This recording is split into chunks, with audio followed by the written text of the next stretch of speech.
শুটকি মাছ ভুনা রান্না হতে দেখলেই আমি যেখানেই থাকি না কেন একেবারে সেখানেই টপকে পড়ি। শুধু আমি না, অনেকেরই একদম পছন্দের তালিকায় শীর্ষে আছে শুটকি মাছ রান্না। আসসালামু আলাইকুম বন্ধুরা, আমি সিরাজুম মনিরা। আজকে ইলিশ মাছের খুব মজাদার একটি শুটকি রেসিপি রান্না করছি, আর সেই রেসিপিটি আপনাদের সাথে শেয়ার করব। ইলিশ শুটকি সাধারণত লবণ দিয়ে সংরক্ষণ করা হয়, তাই বেশ কিছুক্ষণ একটু ভিজিয়ে রেখে আমি হালকা হাতে ধুয়ে নিচ্ছি। ইলিশ শুটকি যখন সংরক্ষণ করা হয় তখন লবণ দিয়ে সংরক্ষণ করা হয়, তাই এই রান্নায় কোনো লবণের প্রয়োজন হবে না।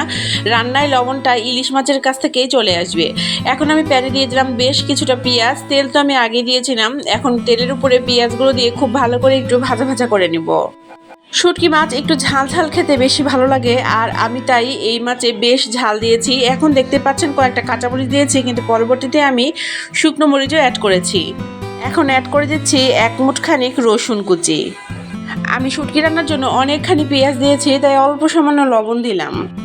তারপরে আবারও একটু ভাজা ভাজা করে নিয়ে এখন একে একে অ্যাড করে দিব বাকি মশলাগুলোর মধ্যে থাকছে হলুদের গুঁড়া, তারপরে মরিচের গুঁড়া, এবং আবার একটু নেড়ে চেড়ে নিব। এবং এখানে আমি বাটা মশলা ব্যবহার করব। দিয়ে দিচ্ছি 1.5 চামচ পরিমাণ রসুন বাটা এবং 1.5 চামচ পরিমাণ জিরার বাটা। তারপরে একটু হালকা নেড়ে চেড়ে নিব এবং পানি দিয়ে মশলাটা খুব সুন্দরভাবে কষিয়ে নিব। শুটকি ভুনা একদম ভাজা ভাজা করে খেতে আমার খুব ভালো লাগে, এজন্য আমি মশলাটা আগে খুব ভালো করে কষিয়ে নিচ্ছি, পরে শুটকি দিয়ে আবারও খুব ভালোভাবে কষিয়ে কষিয়ে রান্না করব। শুটকি ভুনা বলেন আর শুটকি ভর্তা যাই বলেন না কেন, দুটো খেতেই আমার কাছে অনেক ভালো লাগে। এবং যদি শুটকি থাকে কোনো মেনুতে, তাহলে আমার আর অন্য কিছু প্রয়োজন পড়ে না। মশলাগুলো খুব ভালোভাবে কষানো হয়ে গেলে এখন আমি যে ইলিশ মাছের শুটকিগুলো ধুয়ে রেখেছিলাম সেগুলো অ্যাড করে দিচ্ছি এবং খুবই হালকা হাতে নাড়বো। আসলে ইলিশ মাছ এমনি নরম মাছ, তারপরে এটি শুটকি করা হয়েছে, এটা কিন্তু নরমই থেকে যায়। তো বেশি নাড়াচাড়া করলে এটা একদম ঘেটে যাবে, তখন আর খেতে ভালো লাগবে না। শুটকি মাছ খুবই মৃদু আছে, আমি দারুণভাবে কষিয়ে নিয়েছি এবং মাছগুলো মশলার সাথে খুব সুন্দরভাবে কষানো হয়ে গিয়েছে। এখন আমি মাছগুলো রান্না করার জন্য পরিমাণ মতো পানি দিয়ে দিব।